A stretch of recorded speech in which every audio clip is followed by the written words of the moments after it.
Shut up and sit down.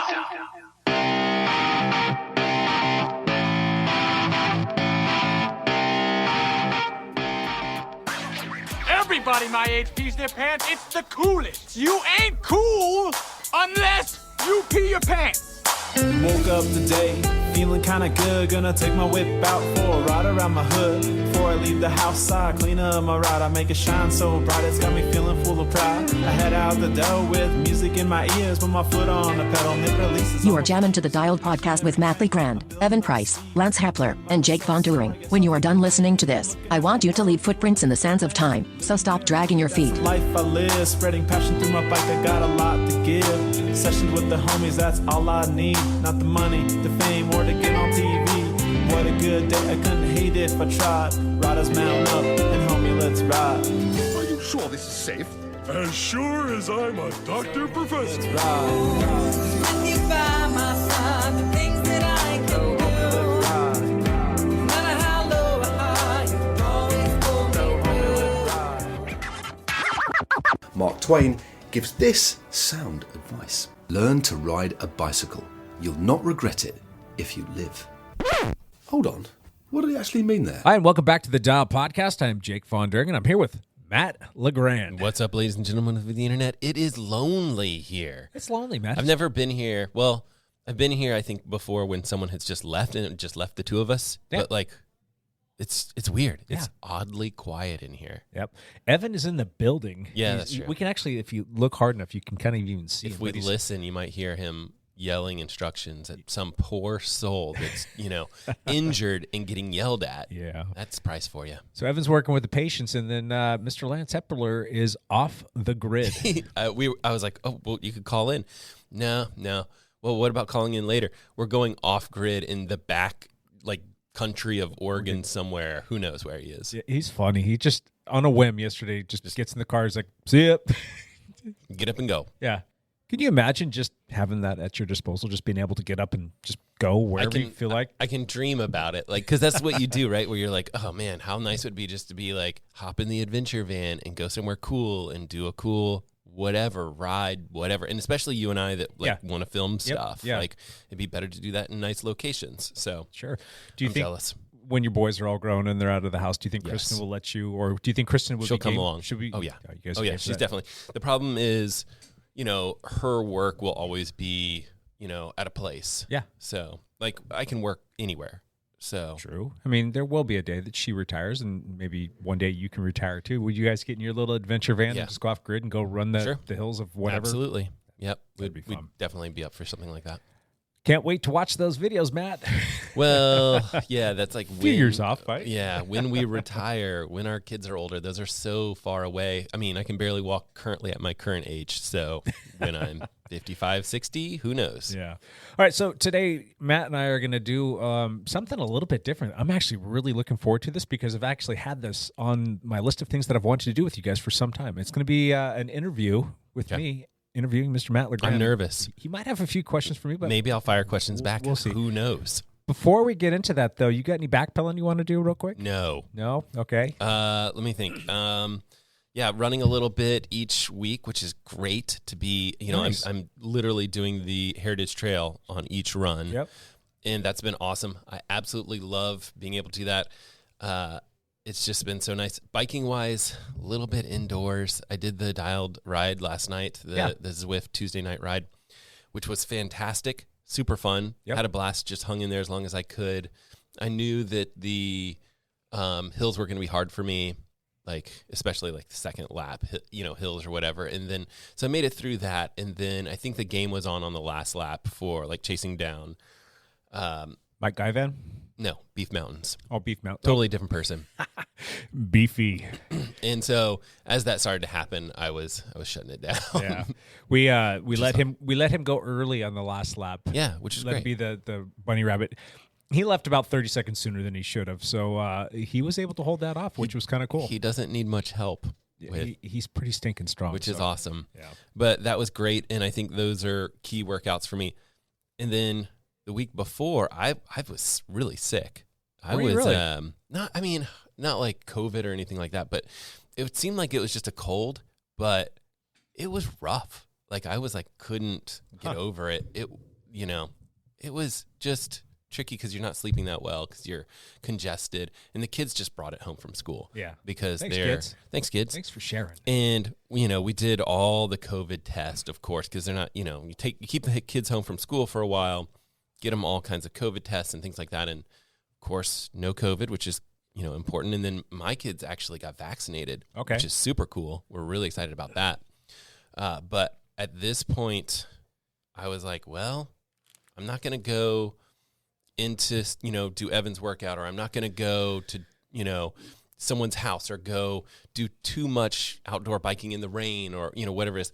I was kind of laying low just because I was sick. And so I did a little bit less mileage and, you know, a couple of swims and things like that, but nothing too crazy last week.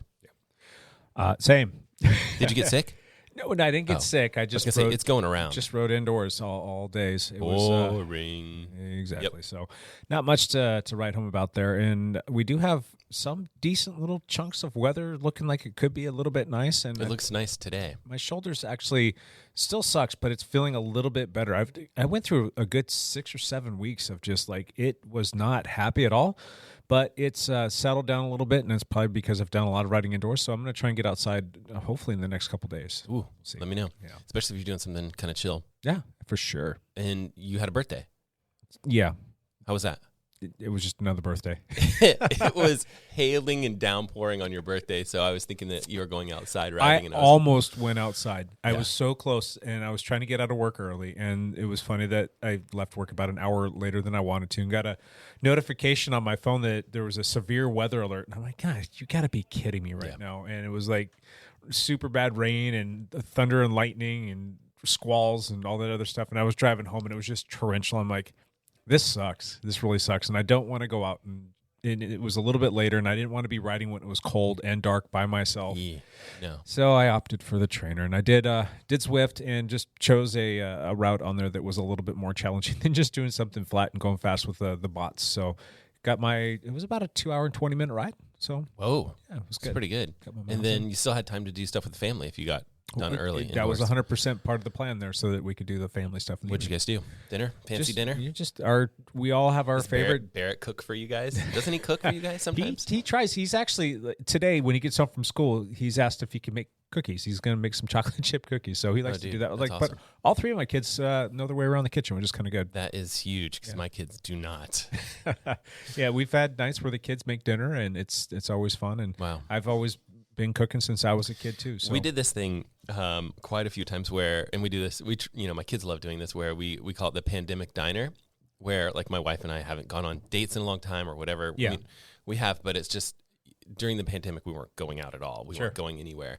And so, no restaurants, of course. And so my wife would come home late from work or whatever, and we would, make pizza or something. Like, and mostly it's me making the food or whatever, but the kids would like set the table and then make menus and like have wine and then like serve us. Oh, nice. It was super cool. And we've done that maybe 5 or 6 times, and the kids think it's great and we love it, of course. Yeah. And then they like sneak upstairs and watch video because that's what they love to do.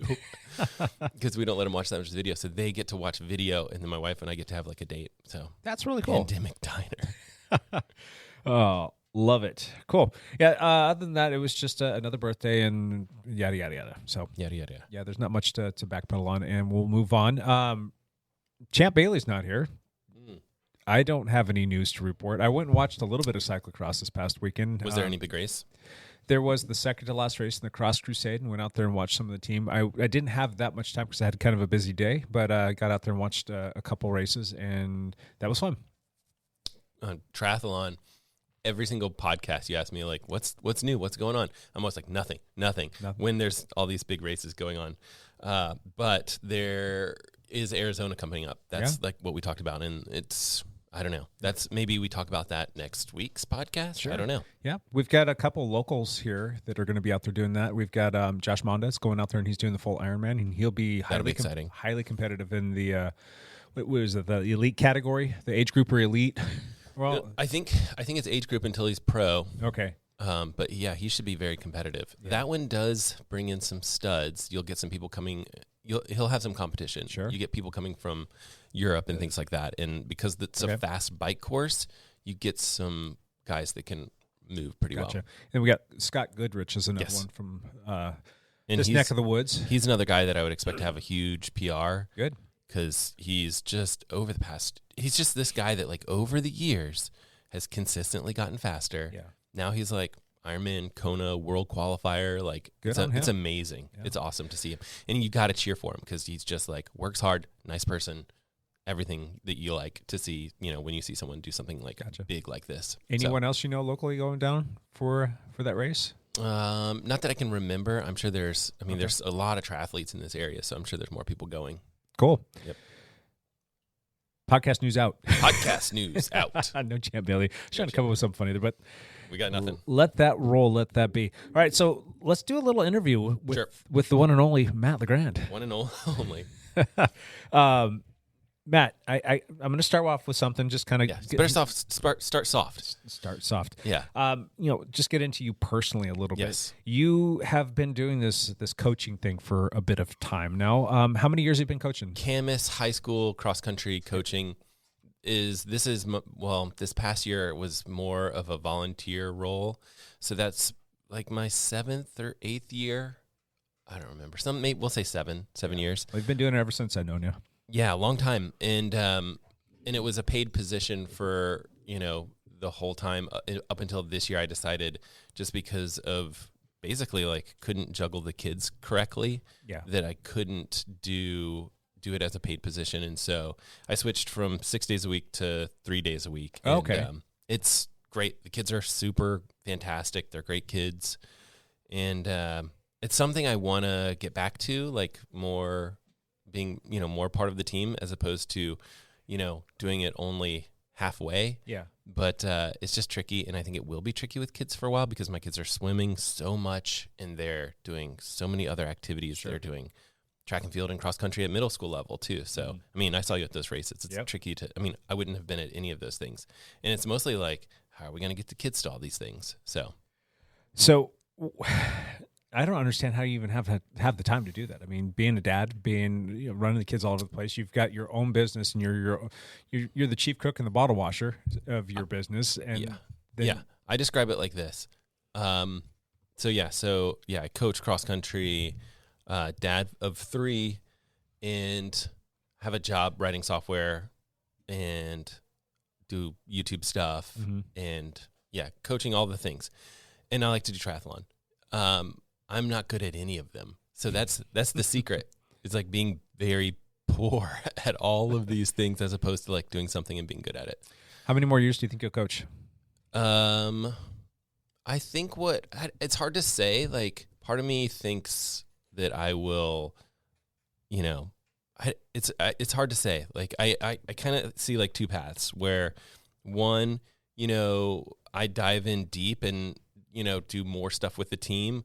Or the other path would be like kind of continuing on, just kind of like volunteer or maybe assistant coaching positions or whatever, where I'm still part of the team. Or I just slowly work my way away from it just because I've definitely done it for a long time. And there's so many other things going on. Sure. Just like I like making videos. I like doing all this other stuff. And so it's time consuming. Gotcha. And I don't know if I have that much time. Now, you've been doing it for a while, and it's probably because you have a lot of gratification from it. That's your background. That's your past. Yes. That's what you've known, you love, and you want to give back, and you're that kind of guy. You like to give back.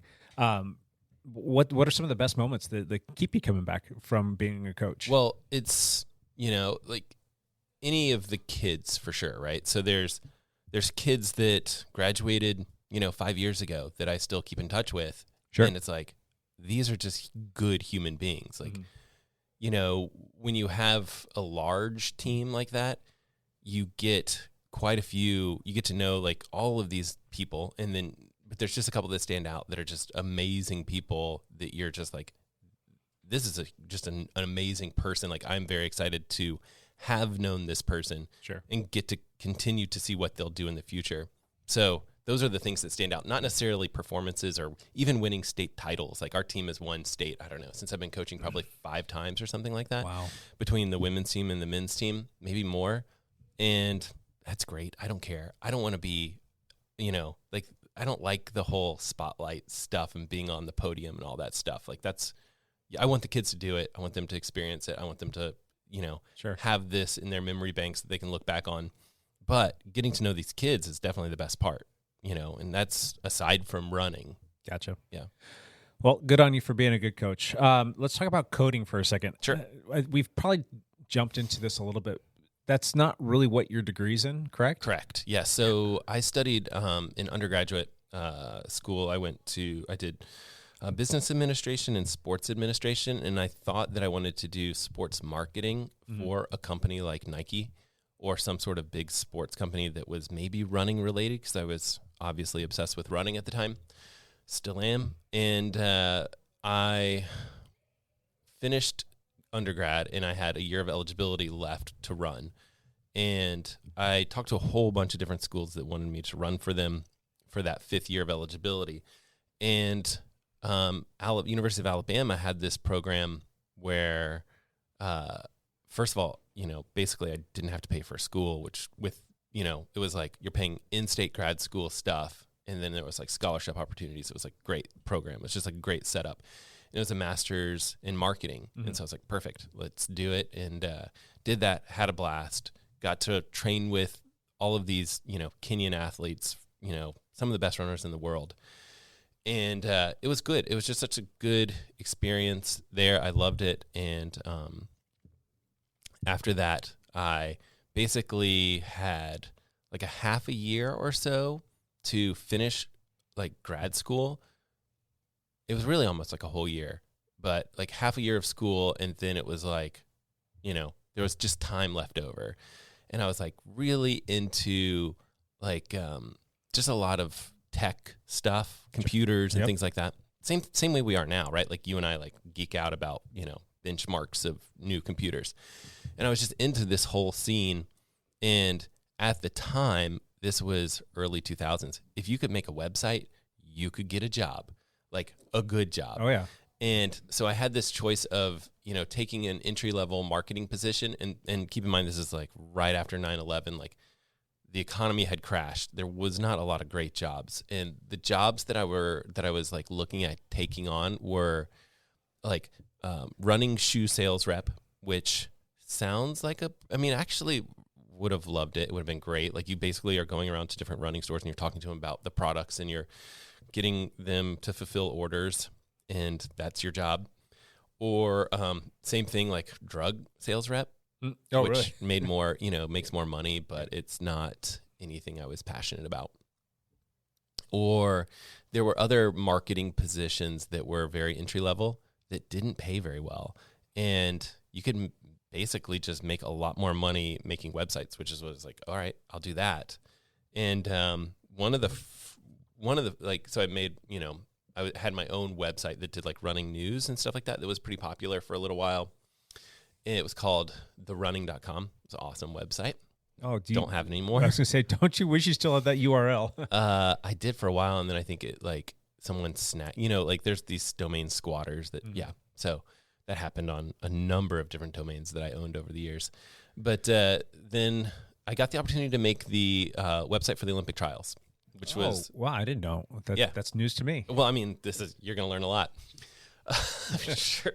But so this is like one of those things that happens when, websites are early in their life and people are like, I don't know how to do this. Oh, this person knows how to do it. Give them the job. And you're like, okay. And so I did that, and, that was awesome. And so my job was like, it was a really cool job that I had in Birmingham, Alabama. It was like, build the website for the Olympic trials, and you're the elite athlete coordinator, which means like scheduling flights for the elite athletes that are coming in for the Olympic trials. And I'm trying to think of like my other roles, the job. It was just such a cool like experience. Yeah. So I did that right out of grad school. And then Kristen, my wife at the time, girlfriend, she was like, well, we met in Europe, which is another story, but like, she was like, I'm going to Michigan. I was like, all right, I'll go with you. So we moved to Michigan, and that was the end of the so you guys whole position. Went to the same school. Yes. But you met in Europe.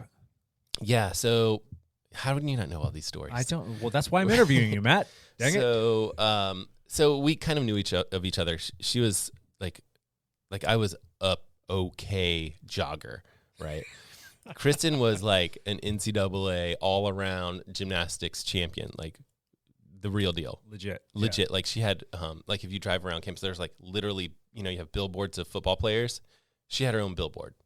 Wow. Yeah, like she was like, Okay. like you can look her up on YouTube. You have to look her up as Kristen Sterner as opposed to Kristen LeGrand. But yeah, she was like a real athlete. And I was just like this guy. So like I knew of her and we had mutual friends. One of my friends, JP, who's married, you've met all these people. JP needs to come on this podcast at some point. It's been on before when we did the listener backpedal or the listener hot lap. He needs to like come on the podcast because he would be great. Yeah, he's hilarious. But his wife, Reagan, is a like amazing gymnast as well. In fact, I think she was an alternate for the Olympics.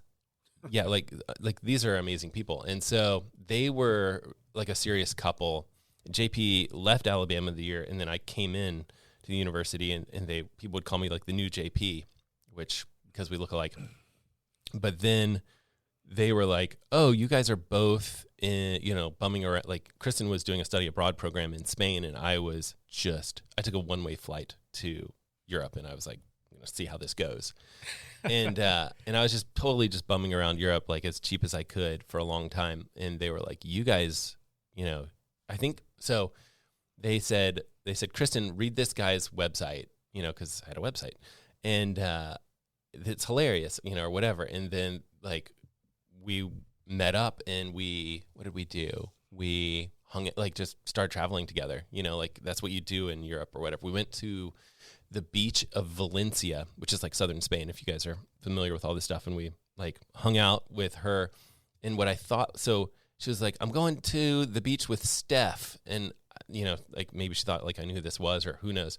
But I thought maybe it was like Stefan or something, like some boyfriend or something like that. Sure. I was like, this is going to suck. And it turns out it was Stephanie, which is good because then, you know, we started dating and, you know, we, you know, basically just more of a correspondence thing and we're friends. And then we like liked each other and went on like a first official date in Madrid when she was still doing study abroad stuff and I was still bumming around and stuff like that. So it was, yeah, it's a cool way to meet someone. And then when we got engaged, I told her we were flying to Alabama for Thanksgiving. And I flew her to Madrid, and we went back to the place where we had our first date. Oh, look at that. Yeah. And so that was how we got engaged. And I was like telling myself, she could say no, and I could just not go home. That's cool. or I'm going to make it as difficult as possible for her to say no, you know, with this situation. And it worked. We're still married. So you get her to the airport. She thinks she's going to Alabama, Yes. and then you board a plane. So you go to so what was interesting is we went to the international terminal and she was like, "What are we doing?" Yeah. I said, "Don't worry about it. We're just going don't worry about it. You pack the right clothes, right? You know?" So yeah, that was a fun trick that I played on my wife. So you got into the whole coding thing because that was just the next progression after doing your so we website design. We moved to Michigan and I was making websites and I was working in a running store, which I loved. I worked in running stores, you know, pretty much all the way growing up. So I think I've worked in like 6 different running stores over the course of my life. But I switched over to this job where it was, because it paid a lot better, obviously, but it was like, it was basically selling and building websites to Fortune 500 companies. And it was like insurance companies, automotive companies, and things like that.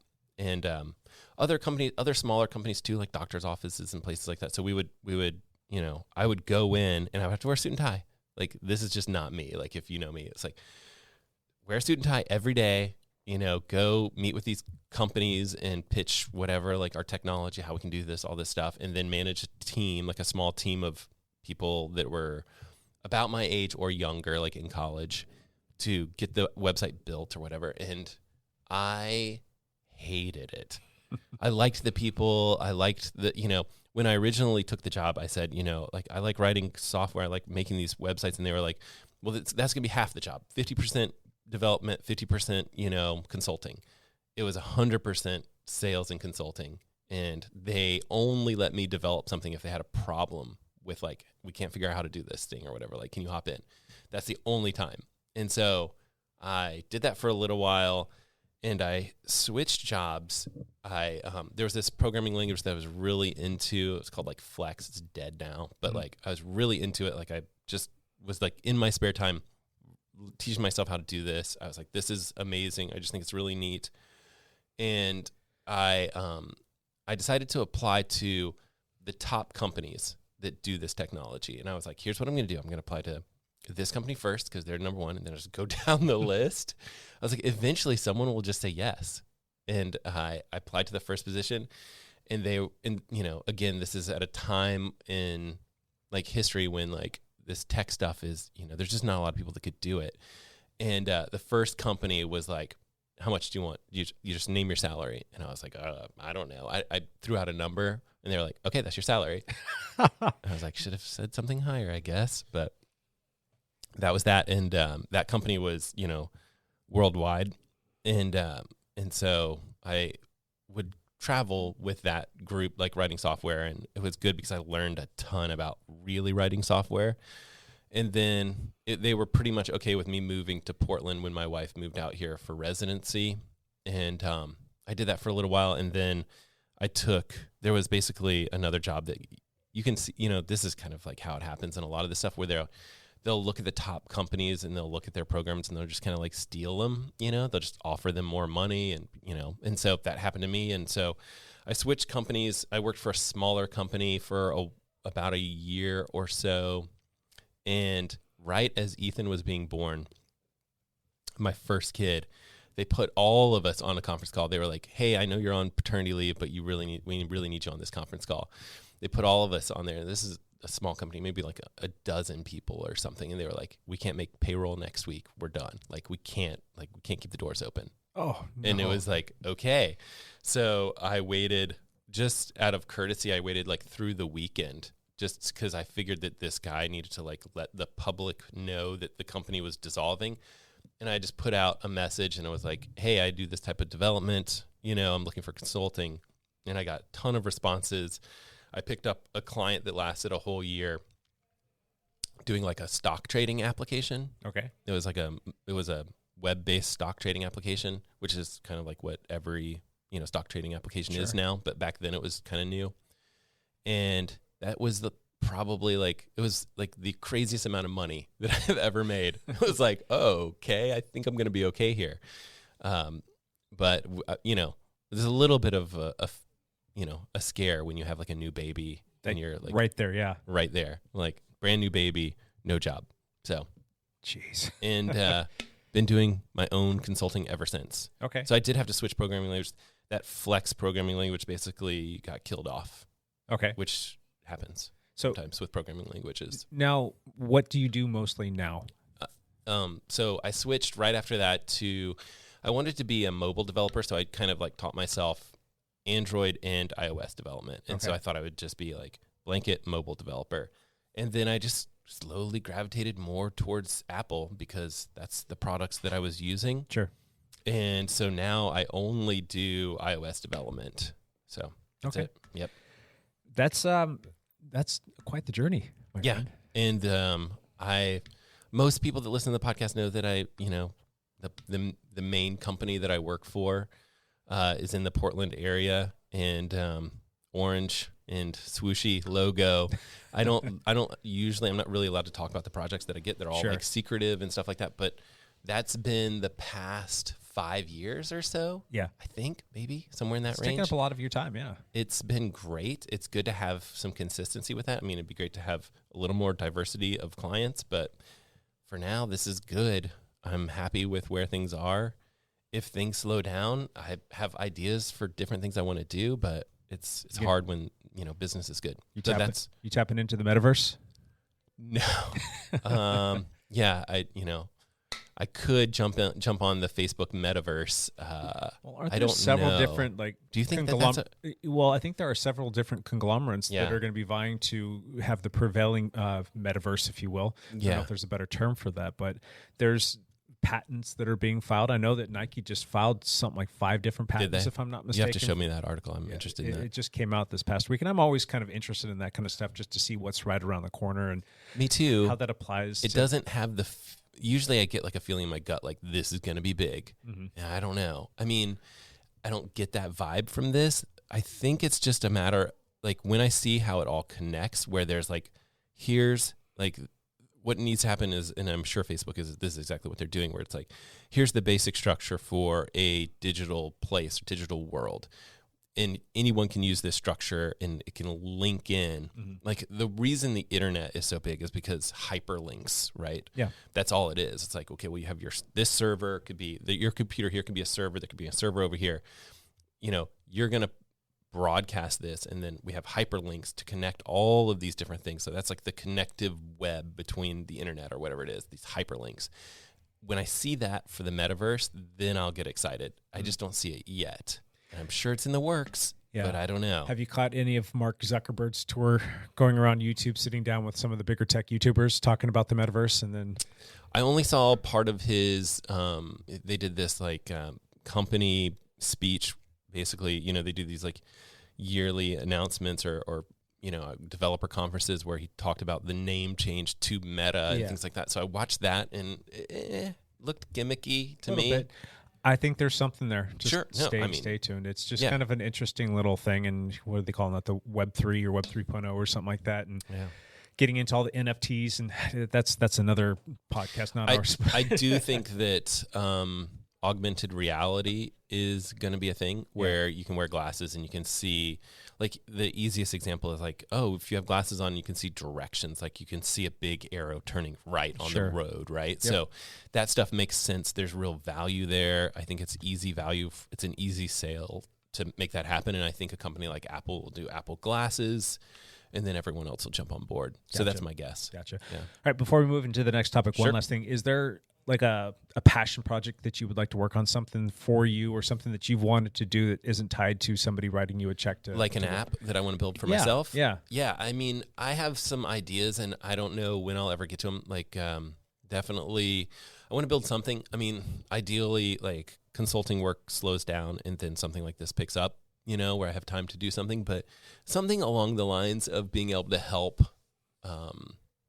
people train for whatever they want to train for, right? So maybe something along the lines of, I don't know if I would call it like a Training Peaks competitor, but like something where it's like, you know, you check out your app each day and you know what kind of workouts you want to do, you know, where it's, or whatever it is, where it's like, but I would ideally want to make everything free. Yeah. Which means there's not a lot of profit there, but that's okay with me. I'm okay with not making a ton of money. But the idea of like, hey, if you need to find a, you know, half Ironman training program, like here's one for free. And I'm okay with opening that up to a lot of third-party training programs and things like that. And then surrounding that with like content, like if you can have, like there's just so much content right now where it's like you and I are making YouTube videos or whatever. You might make a video on, let's say, sweet spot training. I don't expect you to make that. But maybe it's even like how you hate sweet spot training. That would be a cool video. I would watch that, especially if that particular day my workout program said sweet spot training, and then underneath it, it was like, here's a whole bunch of videos that are like talking about how someone hates sweet spot training or whatever it is, right? Okay. So like I would love to have something where here's a training program, here's the material that surrounds it. Like here's a whole bunch of reading material or visual material, videos and things like that, where if you're on the trainer, you can check it out. Gotcha.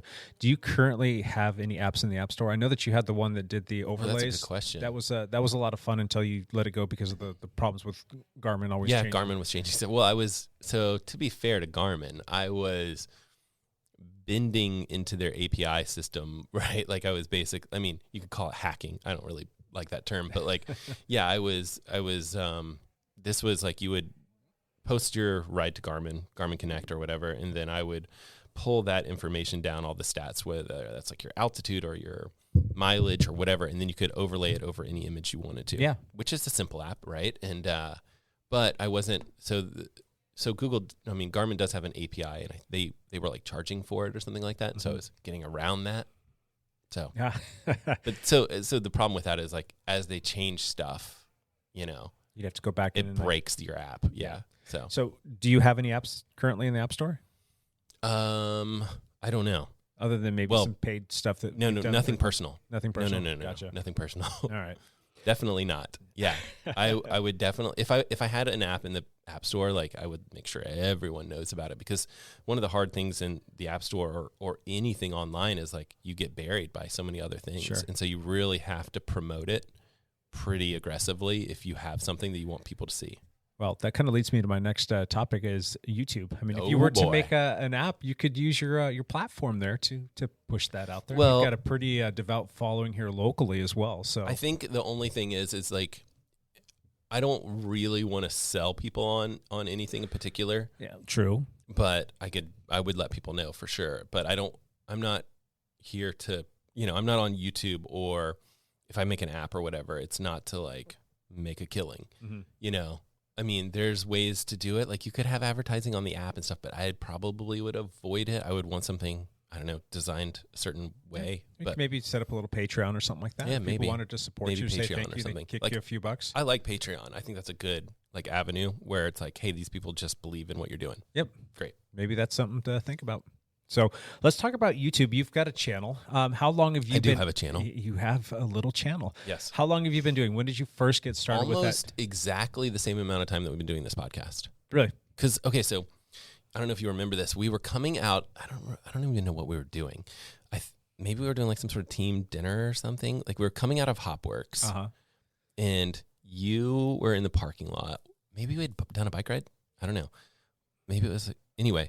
We were coming out of the parking lot, and I said to you, Jake, you're doing a podcast. I know you were talking about doing a podcast. I was like, I have podcast history. Yeah. I had this running podcast. It was called Running Radio. Don't have that domain either. But that was a great podcast. But older equipment, it was actually before Apple even had a podcast app, to put it in perspective of how old that was. But I was like, if you ever have questions on your podcast, like let me know. Of course, you absolutely killed it. Like from the first day, I was like, well, this is a lot better than what we used to do. But yeah. And so I remember saying like, the only thing is like, yeah. And then you were like, hey, come on the podcast. And I was like, yeah, sure. I would love to. I was like, the only thing is I'm going to be doing something a little different. I want to start this YouTube channel. And I didn't want it to be like a conflict of interest where like, we're talking about, I don't know. I didn't know why I thought that might become, I just wanted to make sure you knew that I was like considering starting a YouTube channel before I jumped on the podcast. So that was 3.5 years ago. It was 3.5 years ago that we sat down. We were actually at Hopworks for a meeting just to talk about like what this podcast would look like. And I said, hey, here's what I was thinking. I've got everything lined up. I'm getting all this equipment. We're going to do this little podcast and give it a go just because it'll be fun. If nothing else, if just our moms listen, it'll be a success, right? And I don't really remember like who you originally, because I guess Evan was definitely part of it. He was. And then Lance came on because Lance was probably going through all this retirement stuff. He was.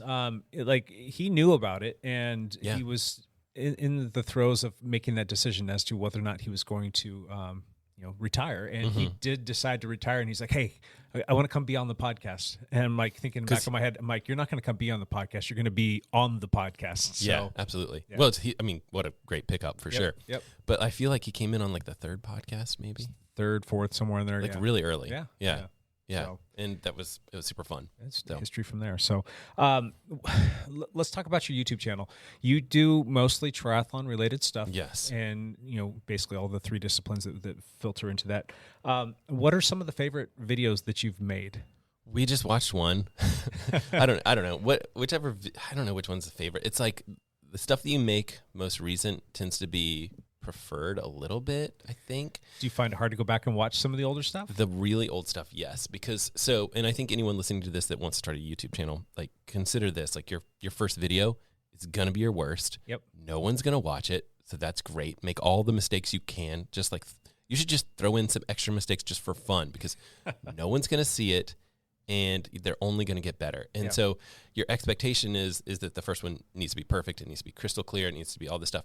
But that's not the case at all. It's the exact opposite. Lighting's going to suck. Your audio's going to suck. Your angles are going to suck. It's all your bad. Transitions, your intro. It's all just going to be like blah. Yeah. And so I think like get over that stuff and start because you're not going to get better until you do start making multiple videos. Like some people say like, okay, after 100 videos, you'll start to get the hang of it, or, people have all kinds of different numbers or metrics or whatever it is. But I think that going back and looking at that stuff is still okay because, you do see, progression. Yeah, you can see the growth. And that's good. It's tangible just by yeah.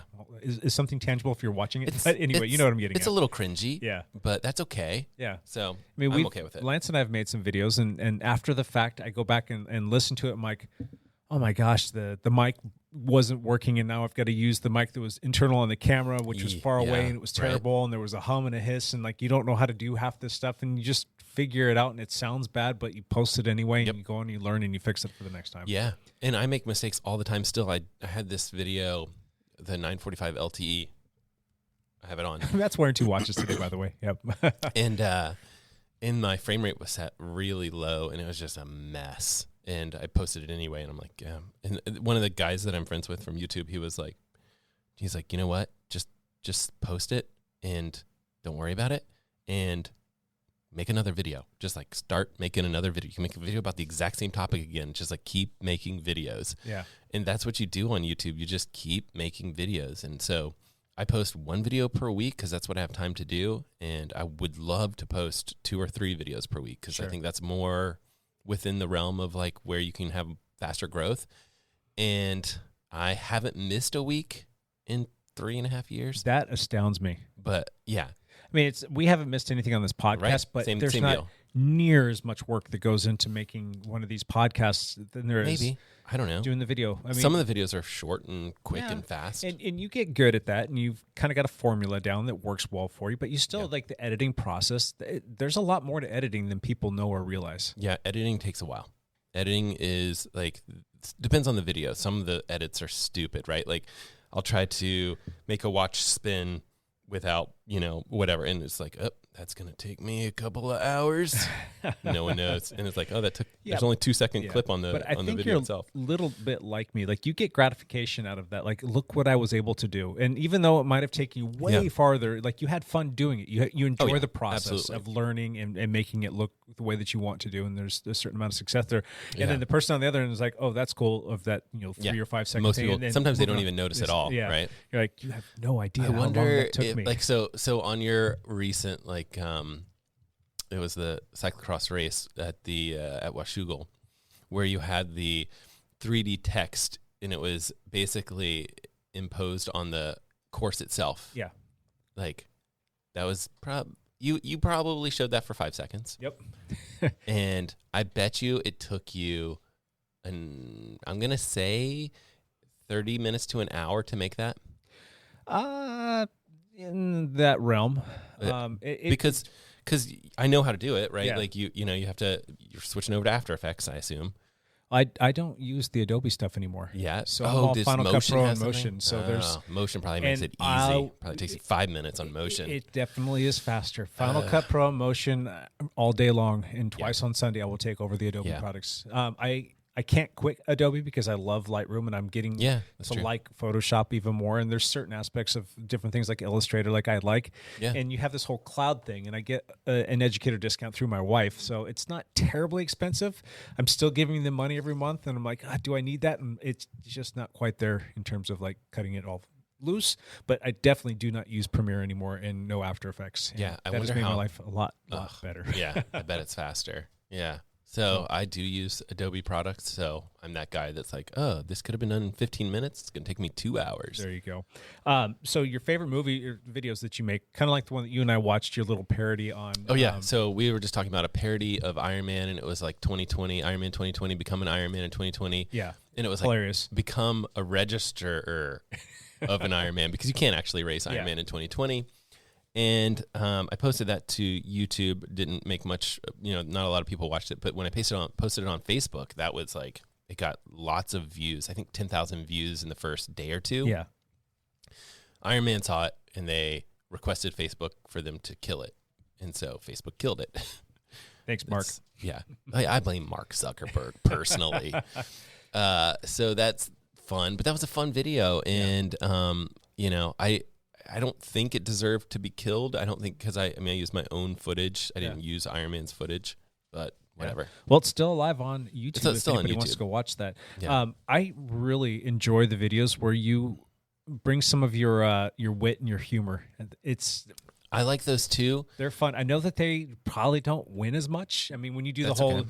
Chester heater, there's Yeah, he's heater great. thing. That is hilarious, and I wish that more people would have a chance. I wish the Yeah. algorithm would push that out to more people because I think it would blow your channel up. And if there was more of that in your videos, I would absolutely love it.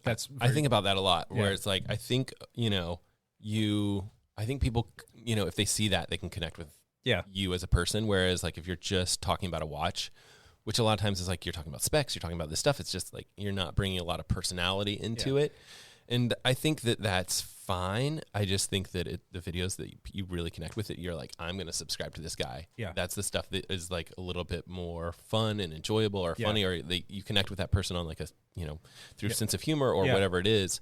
Or sometimes it's other things, but like, I would love to bring more of that into the channel when I can. Yeah, So I I think have tons of ideas. It's just a matter of like, fun. Your channel has a certain vibe to it, and it's a great vibe. You do a lot of extra work, and you make it look very beautiful. You get those comments in all of your videos in the comment section, like, Matt, you killed another one. That intro was whatever. Or great job on this effect. I mean, all those things. You do a beautiful job, and you've always got like nice, peaceful music, and it's just like you're like, oh, I think I want to go do this triathlon stuff. And that vibe generally carries through the video. And there's a few videos there where all of a sudden your personality will come out a little bit more. And that's where you get me. And that's where I think that, like, if more people knew the Matt LeGrand that I knew. well, and it's easier. Yeah. So here's what I've noticed about that, because I want to bring that into the channel. Sure. I have a hard time doing it when it's just me talking to the camera, because What's her name, Wanda, or your faux assistant?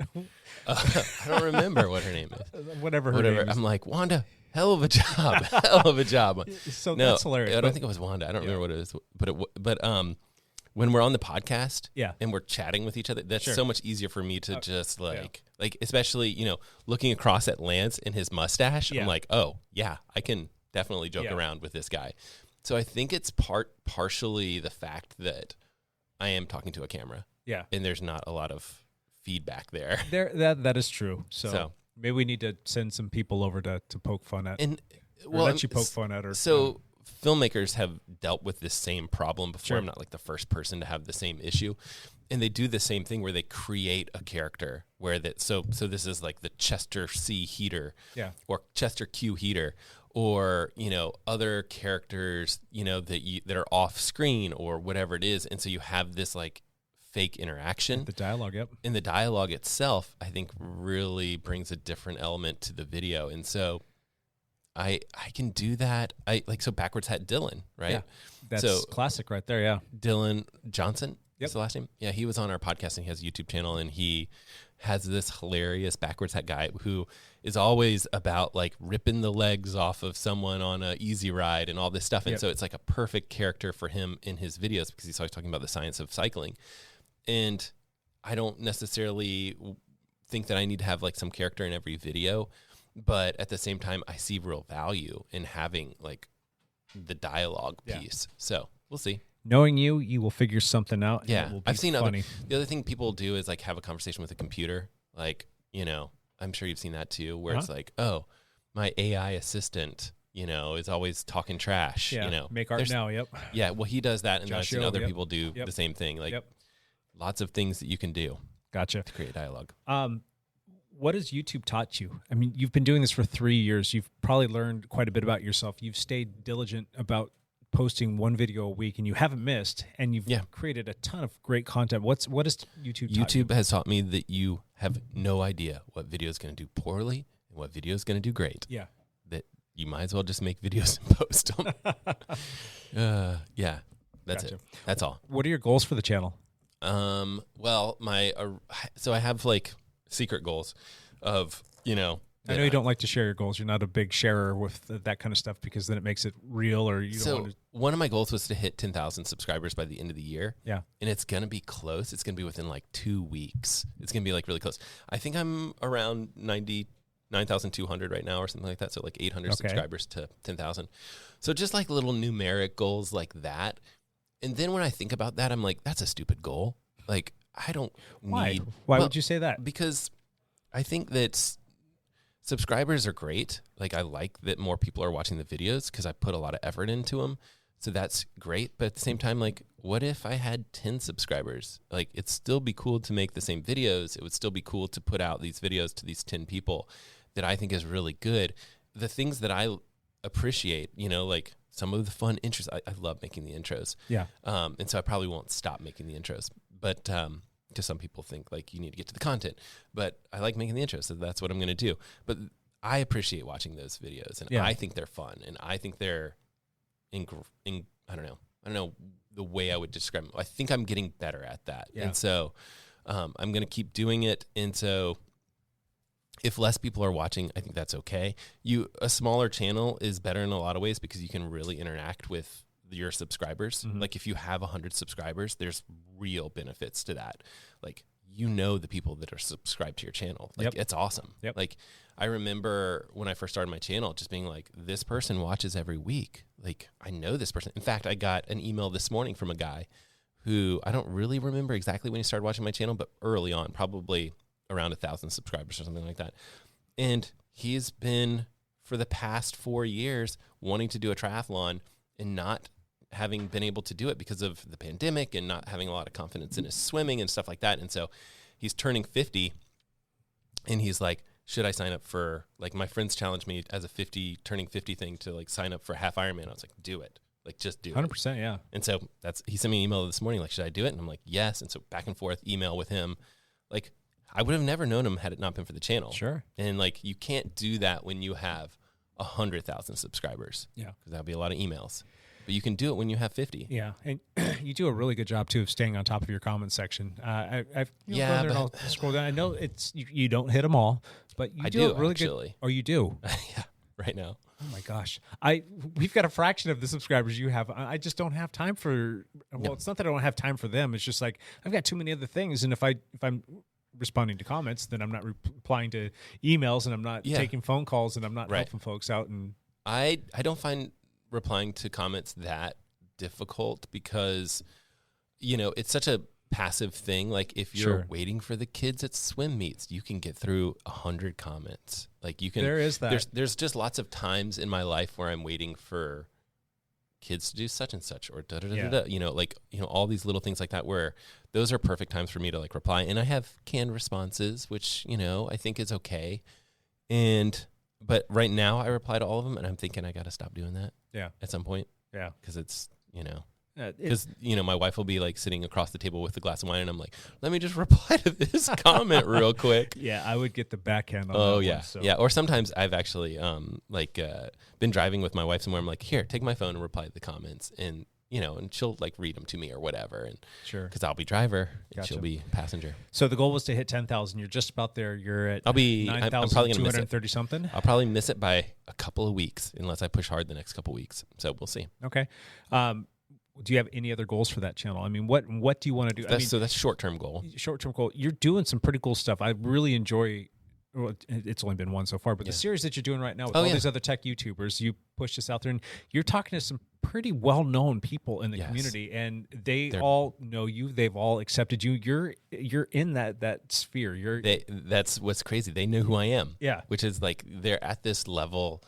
Some of them I'm, like, buddies with. Yeah, and, like, and I actually really feel like all of us are kind of friends in some way. But yeah, they. Like, I remember when DC Rainmaker, like, first commented on my video, I'm like, whoa, this is, one of them was like April Fool's one, which I love making those videos. Yeah, those are hilarious. But yeah, I made an April Fool's joke on a Casio calculator watch, and he, like, shared it with his whole, you know, people. And he was like, not only is this funny, he was like, this is a very well-produced video. And I was like, wow, that's high praise coming from DC Rainmaker. Yeah.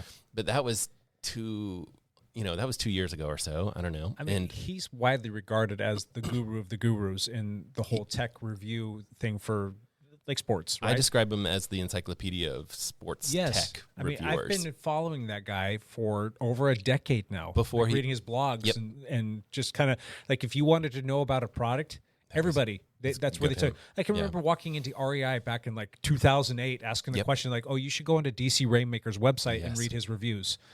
And like here we are, fast forward to 2021. The guy sitting across the table from me, my buddy Matt LeGrand, is buddy with DC Rainmaker. So that's kind of neat. I don't know how buddies we are. Well, but you guys know each other and you guys respect each other. And you know what's the best part? Yeah. He's just a cool guy. Yeah. Like he would just hop on this podcast, no problem, and just chat with us. Like that would be one fantastic. of the guys. Yeah.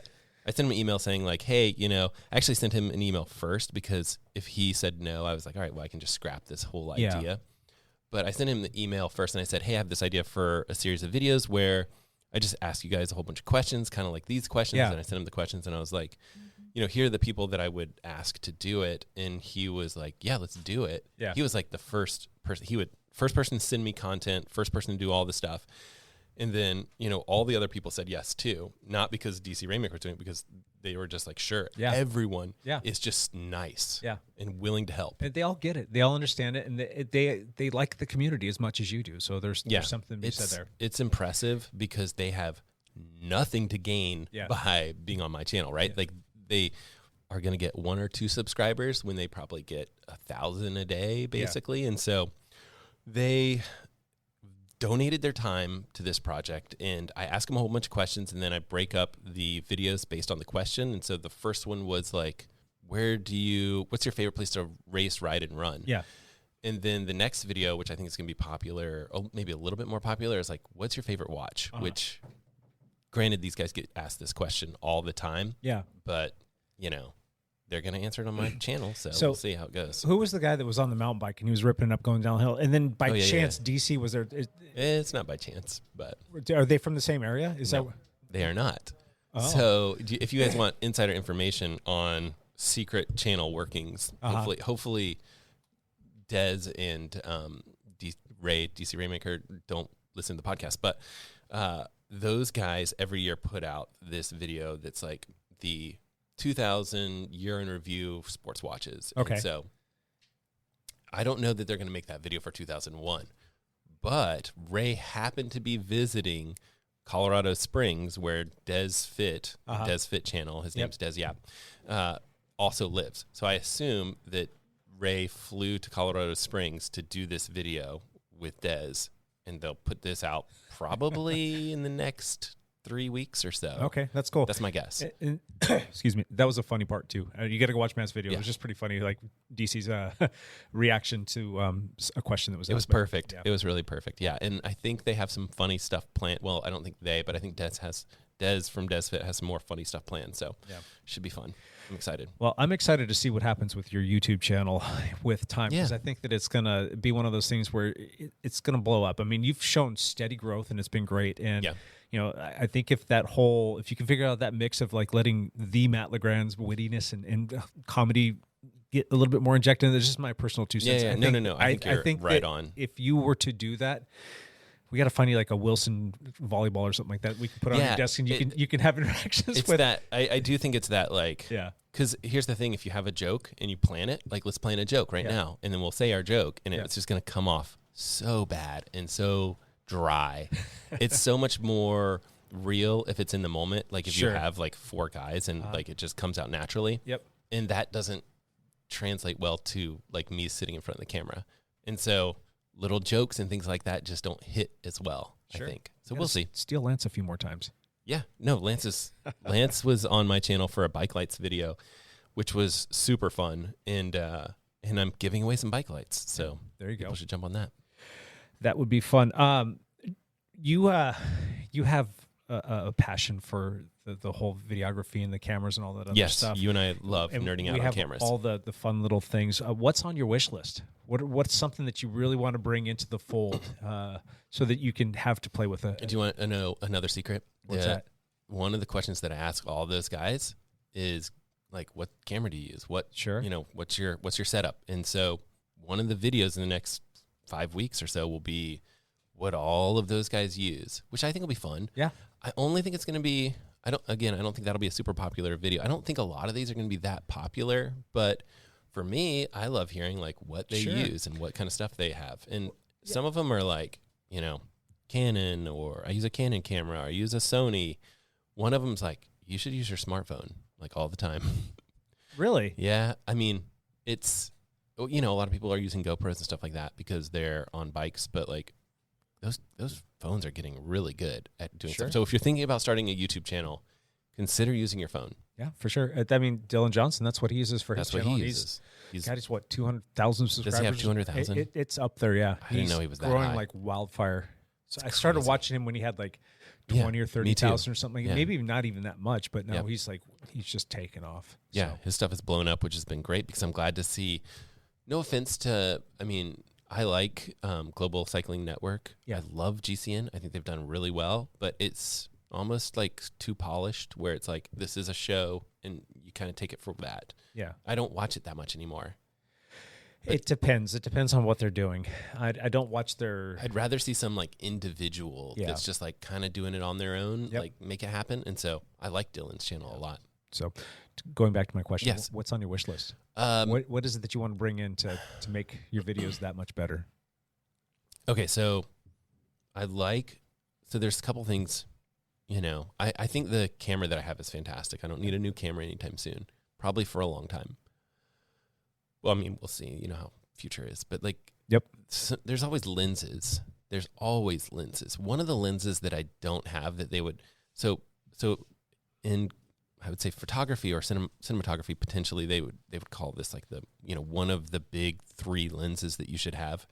And one of them is the 70-200 range, which I don't have.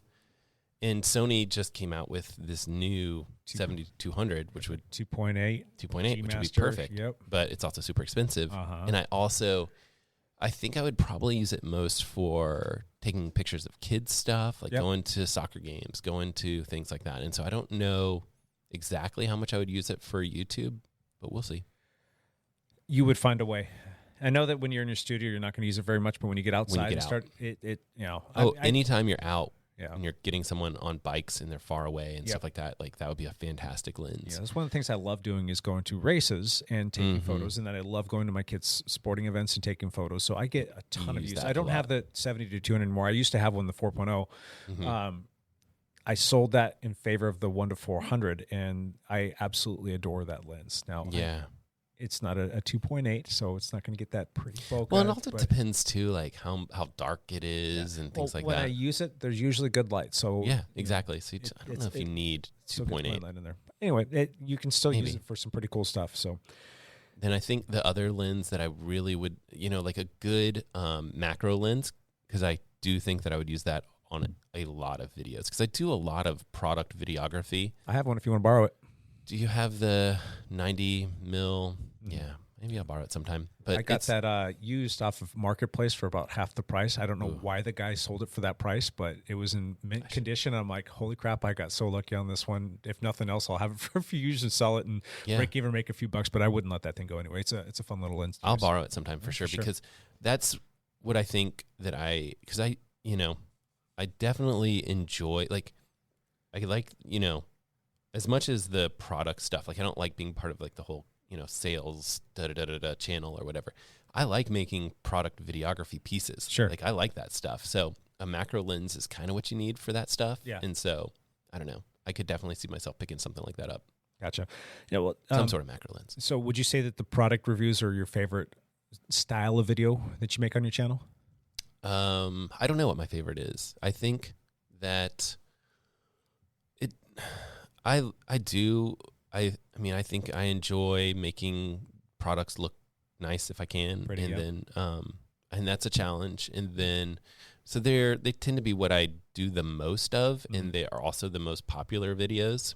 But there's certain other, like, I don't even know, it could be product, but it doesn't necessarily have to be. But anytime that you're kind of incorporating like that feeling of being out running or that feeling of being out biking, like those, I think, like strike a chord with me. If I can make them happen. Gotcha. So, yeah. All right. Last question. Sure. On the YouTube front, is there a video that you would like to make, but you're afraid that it doesn't fit in with your channel or the niche that you've kind of created? Absolutely. And you feel like it's going to like detour people from wanting to subscribe or lose subscribers? Well, I don't think you'll lose subscribers, but I don't think it, you know, it's interesting. Like you want your channel to like fit. Sure. the content that you make. The title of my channel is called Matt LeGrand, so I can make whatever the hell I want, right? Sure. And so if I decide to quit triathlon, quit product reviews, and just like get into rock climbing, like I'll make rock climbing videos. Sure. Like that's always been like a thought process. Like I'm naming this me because this is the stuff that I'm kind of into at the moment, right? Like maybe it's not triathlon forever. I don't know. But in fact, when I started the channel, I was like, I'm going to dump all the information I know about triathlon, and then maybe I'll be done with triathlon. I don't know. But I never really said that on the channel because like you don't want to tell people like I'm quitting triathlon, but you should all start triathlon. And that's what's cool about your channel, though, because it is all triathlon, but there's always new products coming out, so you've always got fresh content, and you're always having different experiences. There's different races and different techniques and different trainings and different people and tons of people. There's no shortage of Like that's the thing is like I was talking to Michael Coe. He's like Kofuzi on YouTube. Yeah. He's like, I should do triathlon because think about all the products and all the stuff you can talk about. And I'm like, I mean, he does mostly running. I'm like, how could you have a shortage of things to talk about? Like I can fill up notebooks of just ideas for videos. I have no problem. Like, and even if I was just doing like running or just doing product reviews and not talking about racing or anything like that, I have no problem with like ideas. It's execution that I have a problem with. Yeah. So that's one thing. But yeah, I don't think that I don't think that my channel has to stick to a specific topic necessarily. I think it can grow and evolve, and maybe you lose subscribers. I think that's okay. Okay. So then what's one idea in that little book that you got over there? This book is for not, those listening. This book is not ideas. This is like stuff I'm supposed to get done. Oh, gotcha. I just was using it as a reference. Okay. Video ideas. Well, I've got a whole bunch of stuff that's more product related. Like I need to do, I'll talk about the Wahoo Rival watch soon because they've had a whole bunch of updates software-wise on this, and I want to talk about it again. And I did race twice with it, and so I want to talk about like my experiences with the watch after having had it for 4 months. I have no idea. It's been out longer than that, but yeah. Has it? Whenever it came out, 5 months. And then 745 versus the 745 LTE, just like straight up comparison. I've talked a lot about it in videos, but I want people that are like, I'm looking at the Garmin website. I'm looking at these two products, and if you look at the website, it just looks like click here for LTE, click here for regular. That's not the case because these watches are like not the same watches. They have different chipsets. They have different GPS accuracy, all these differences. And I think people don't necessarily think about that when they're just looking at their website and they're just clicking between these two options. Yeah. So I want to make a video about that. There's some funny stuff that I want to make. There is a guy that does this like Christmas scavenger hunt, and so I want to make a video around that that's more comical. And then I want to make every year I make like a Christmas buying guide. So like that's coming up here pretty soon too. Yep, it'll come up really soon. I might do a Black Friday. I usually do a Black Friday specials kind of thing. So like deals, there's a ton of deals already. Yeah, and it's so starting really early. Garmin year. stuff. $100 off a whole bunch of things. Yeah, it's a pretty good deal. Pretty nuts. Yeah, starting early this year. The Phoenix 6 right now, they have a Phoenix 6 on there that's like 30+% off.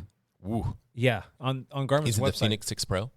I got to go back and look and see which one it is, but it kind of like, I was like, whoa, somebody asked me about that. Like, hey, can you get the same deal? I'm like, yeah, but how are they doing that? But anyhow. I don't know.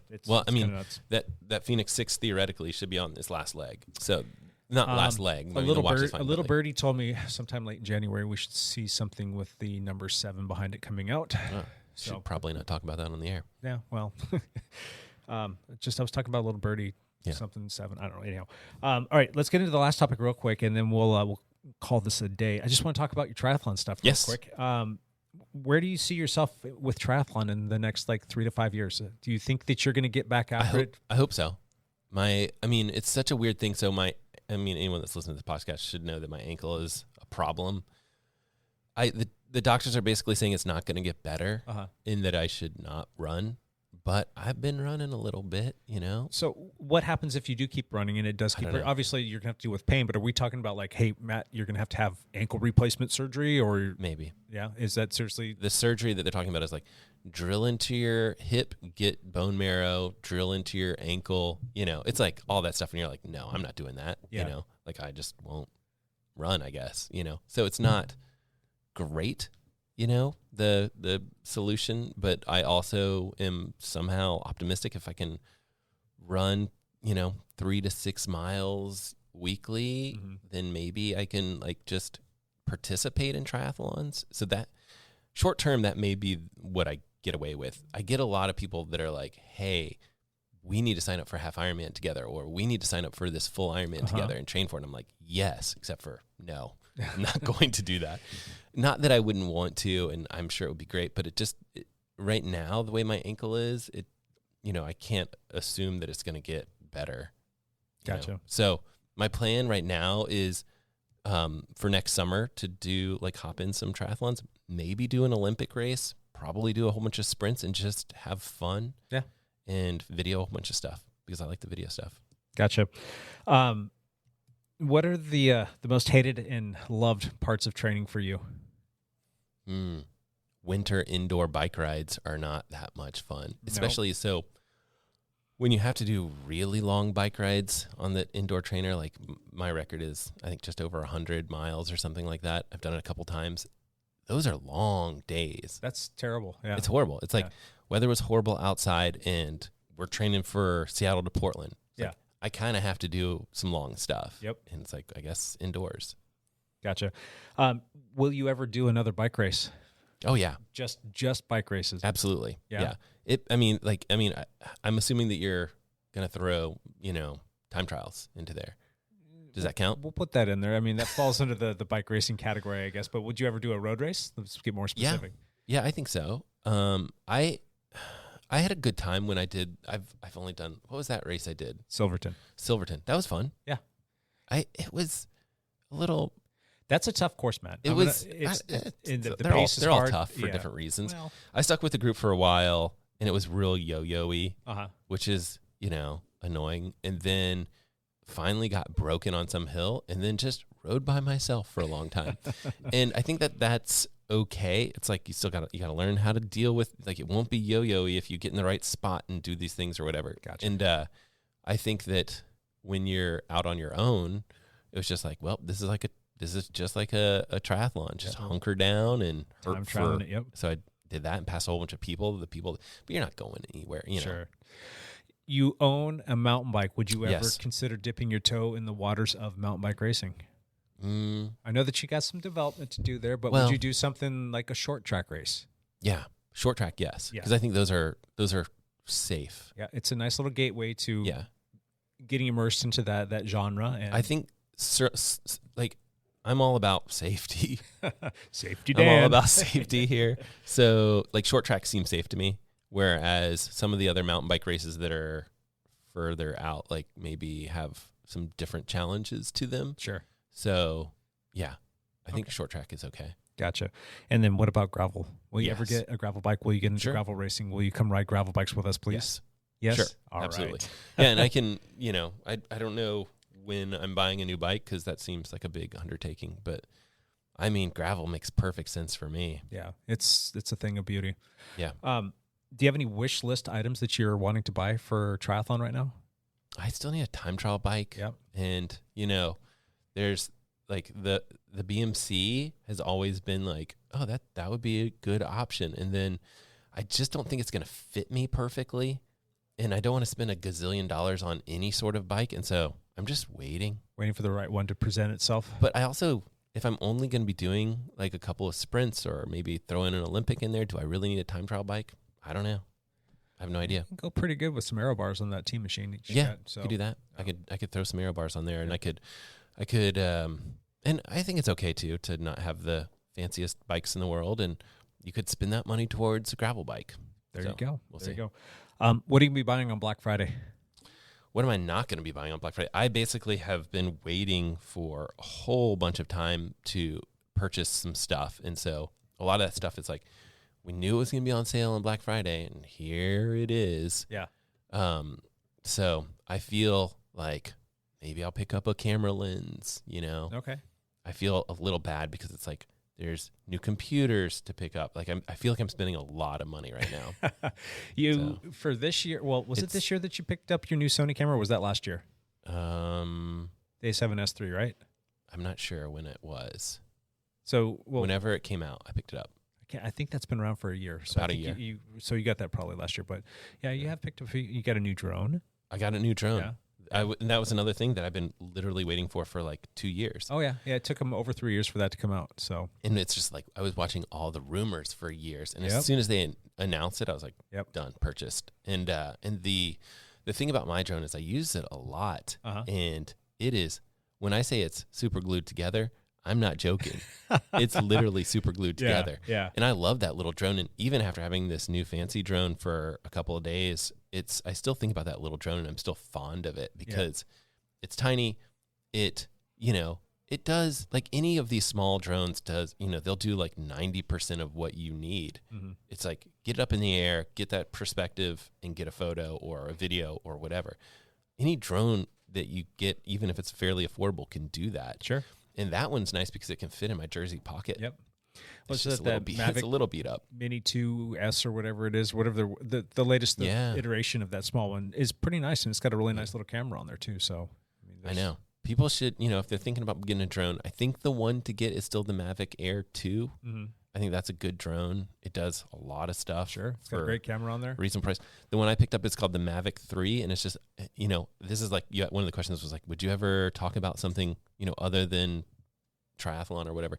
And I'm like, I would review that product and tell people like, this is a little bit overpriced for what you're getting, I think, and it's missing a whole bunch of features. Yeah. So, well, it's missing features that are going to be out in January for the most part. They should be just, out in it was the software on that was a little bit half baked coming to market. Yeah, just but- because they weren't ready yet, and I think they just wanted to get it out so they could have it ready for Christmas and the sales. yeah, that's true. But I just think like, don't buy a product for what it will be. Buy a product for what it is currently. Yeah. Because this happens all the time with like brand new products. Like, here it is, but like some of the stuff might be coming later, and maybe like you're buying it. So yeah, I don't know. I think it will. Yeah, it'll be a good thing. But for you, I think you should 100% review that and talk about how you will use it, how it can be used, and how drones in general can be used. And do you need this one versus that one? I mean, you can make a cool little video about that. Yeah, I don't think it'll be. It doesn't fit my channel. Until you make it fit. You got to write the narrative. Right. No, and I agree with you 100%. And so it's like, I want to talk about GoPro cameras and a lot of camera stuff and all this stuff. And it would be like great to do that. And I feel like I can on my channel. Like it's my name. I can do whatever I want to. It's not triathlon Matt. Yeah. It's just, Matt. So it's like, I'll do whatever I want to. And so maybe I will, or like new computers. Like, should I talk about that? That don't might think be so. a little bit of a stretch. I don't talk about how fast you can go give your money to Ironman. Yeah. I'm not planning on reviewing a new computer on the channel, but it's just one of those things where it's like when you get these new products, you start to think like, oh, people should know about whatever XYZ. Mm-hmm. So yeah, cool. I don't have any other questions for you, but do you have any questions for me? Yep. That's another time though. No. Okay. We can save questions for you later. We're getting a little long, but if you have a question, I'm happy to answer that. What's coming up next? What's coming up next on your channel? On the YouTube channel? It depends on when Lance gets back into town, I guess. Okay. It's been kind of hard just because we've been growing so much and trying to take care of things here at the lab. We've talked about the break-ins that we've had here before and trying to push forward and kind of thwart that from happening again. And it's going to be one of those things where we're going to be moving into a new facility. So I've been managing that and some new folks that are a part of our circle and just a lot of things going on in general so that we can get to a station so that I can have more time to make more videos. Is the dialed cycling lab going to move next, like January? Like, is it coming up soon? If I get an email back from somebody, it could be next month. So we're really close to that. I'm working with 2 different brokers on 2 different things on a couple different locations. So we're patiently waiting. There's the ideal place that we want to be is not going to be available for the next 3 to 6 months. So the question then is, do we wait? And there's no 100% guarantee that they're going to have the spot that we want. It looks good, but they just don't know right now. So do we wait and see if that's going to happen? And in the meantime, run things a little bit differently the way that we have been so that people can't just come in here and take whatever they want. So we're having to keep a lot of stuff off-site so that it's just not a temptation for people to come smash windows and doors. Yeah. So it's just a lot of little things. But once I can get all that stuff kind of like squared put away in place, squared away, that will give some more time and freedom to do the YouTube channel stuff. And I really love the enjoy the process of creating stuff. Yeah. And, you know, good or bad or indifferent, it's fun to do. And I think you kind of resonate with that. And you found your pacing, you found your rhythm, and you're able to get that out. I know it's still a challenge for you, but you know, we would love to.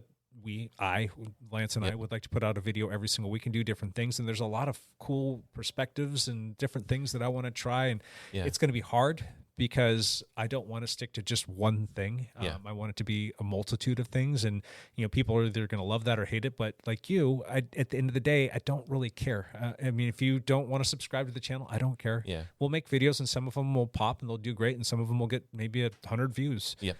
As long as we had fun doing it, as long as it you know, if you're happy with it, exactly, then I'll keep doing it. And I think that there are some very successful channels that post one video per month. Oh yeah. And I think about that a lot too. I'm like, maybe I switch to one video every 2 weeks or one video a month and try to make it really good. Yeah. I don't know. They're still really good, but I understand what you're saying. So, yeah. You know, that's kind of what's going on there. Yep. Fun times though. One last thing, Matt.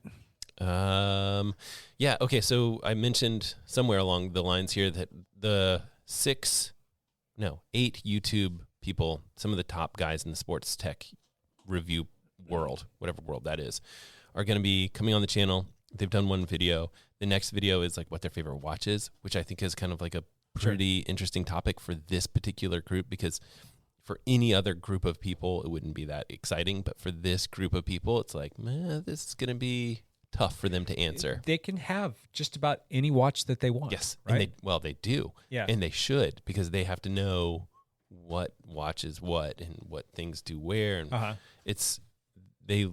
lot of them will, if they don't get a watch from the manufacturer, will just go buy it. And they've spent a lot of money on watches. So. Gotcha. That should be interesting to watch. So yeah. Cool. Have you already finished editing all those videos? Or are you just kind of like plugging along as they... No, I haven't actually. I don't even have the one for this Friday finished. And so roll. I know, but I'm going to try to finish it today. Okay. And I kind of know what people are going to say for a lot of these. And so I think I'm good. But that was one of the goals was like, what if I had 6 videos just like ready to go? And it never happens that way. In an ideal world. How long does it take for you to edit one of those? It depends, like, if I want to do something with the intro or something like that, but those are pretty easy to edit. The hard part is like getting people to respond with you know, the videos and then go back and forth with that stuff. Gotcha. And now you're going to do all of these different videos. Are they sending you just like one massive clip answering all of them? And then you got to go in there and some are and some are not. Yeah. And so like Taryn, who's been on the podcast, Taryn Gazelle, is going to re-record a whole bunch of stuff and send it to me, hopefully today. I don't know. Okay. And I think Dez is supposed to send me something today. It's like, oh, we got to fit this stuff in, guys. Yeah. And so then it's just, I'm just annoying them. So sweet. Sorry, guys. Cool. My one last thing is going to be that we've got 1 week and 1 day left of the Dialed 100. And I just wanted to give a big shout out to the folks that have been plugging along. There are some new people doing it this year, and it's been fun watching them kind of see the whole phase of going through, like getting from 1 to now we're on like 93 or something like that today or something like that. So I fell off the wagon around 50, I think. Yeah, and that's still an accomplishment. It's own. A lot of people they've never strung together more than like 3 days. So for them to get through that first 2 weeks, I think that's the hardest part. That initial like, oh my gosh, I feel like my legs are gonna fall off. How many days in a row have you personally? Where are you at? It's got to be like 400 or something, right? Yeah, it's. Hold on, I'll check while we're talking about this. But you're still going. I'm still going, and again, it's still an hour. Is it still the hour rule for all of your rides? Yeah, and there's very few times that I stop exactly in an hour. It's usually like the minimum for me is like an hour and 5, hour and 10. Okay. It's. Because you want to round out a mile or something, or round out something. It's not even an accomplishment. It's actually kind of dumb. I mean, I wouldn't recommend it to anybody doing this, but there are people out there that have been brought to my attention. There's a guy that lives in, I think it's like Vermont or something like that, that somebody was talking about on our group that we have on Facebook. Yeah. And this guy's ridden something like 2,300 and some odd days in a row. And his minimum metric is it must be outside. Yeah. So Vermont or Virginia or wherever he's at, and he's got a picture there of snow, and it must be at least 30 miles. So that's an accomplishment in its own right. I mean, if you're booking on a road bike and it's flat, you can get that done in an hour and a half. he looked like he was riding a mountain bike. So I'm like, this guy has like really just given up the last You give up your life. 5+ years, almost 6 years of riding every single day for, whatever a period of time is like that. I don't know. It's a big thing in the running world. And there are people that have gone like 20 years without missing a day of running. Crazy stuff. That's just too much. I mean, there's too many other things in life that Yeah. I don't feel like I'm missing out on stuff, but I definitely feel like it's an inconvenience for me, and it's an inconvenience for my family sometimes. And I see that with indoor riding. When you do get outdoors, like you do have this huge benefit of like, I would have never seen XYZ Yes. or all these Yes. other things Yeah. where it's like indoor, you don't necessarily get that as much. But like, I definitely noticed this with running. If I had taken such and such day off, that was the day that that I helped some guy that was in a car crash. Like crazy weird stuff happens when you run that much. Yeah. Same with biking, I'm sure. Yep, for sure. But at the end of the day, I don't recommend it. I don't think you need to do it. I think the dialed 100 is perfect. I think Yeah, it that's is. a nice little block of time. It is, yeah. And It's challenging, but I blame the fact doable. that I'm doing this whole going to Thanksgiving, mostly on Sean Martin. Yes, If you're listening, Sean, Sean's. thank you. I love you, but I'm mostly blaming it on you, even though you ducked out on me on 366. That was smart. our goal, was to get to there. And then the fact that I'm riding till the end of the year so I can finish a full calendar year, I 100% blame on you. as you should. Yeah. Yeah. You- Because I'm like, you've got to You've never done a calendar year before. You got to do a calendar year. So You should. And it's kind of poetic because on New Year's Eve, that will be ride number 500, Oh, just by chance. That's ride number 500. wow. Now, That's convenient. The caveat here is that on New Year's Day, I never miss New Year's Day. That's always So 501. I'm going to go 501. So what's New Year's Day? What do you do for New Year's Day? Can't remember. I don't know. Do we have a Jingle Bell like bike ride coming up? Are we gonna do that this year? Yeah, the Bikes for Kids ride, the Ugly Christmas Sweater ride. Ugly That's Christmas Sweater on ride. my list of things to get posted. That will be the first Saturday. That's of a December. fun ride. It is. Yeah, should be fun, and lots of folks will We need show to up to that. find a day with good weather. Yeah, Find one of try. those days. So, anyway, we'll cut it at that. Call that a wrap, Matt. That was fun. Yeah. And You if guys learned lots of weird stuff about me. Yep. If you made it to the end of this podcast, all two of you, we're going to do the same thing with Lance and with Evan too in the near future. So that ought to be fun. So good times. Matt, appreciate it again. For all of those that stuck around and listened to it, thank you for your time. We'll catch you next week. Until then, bye for now.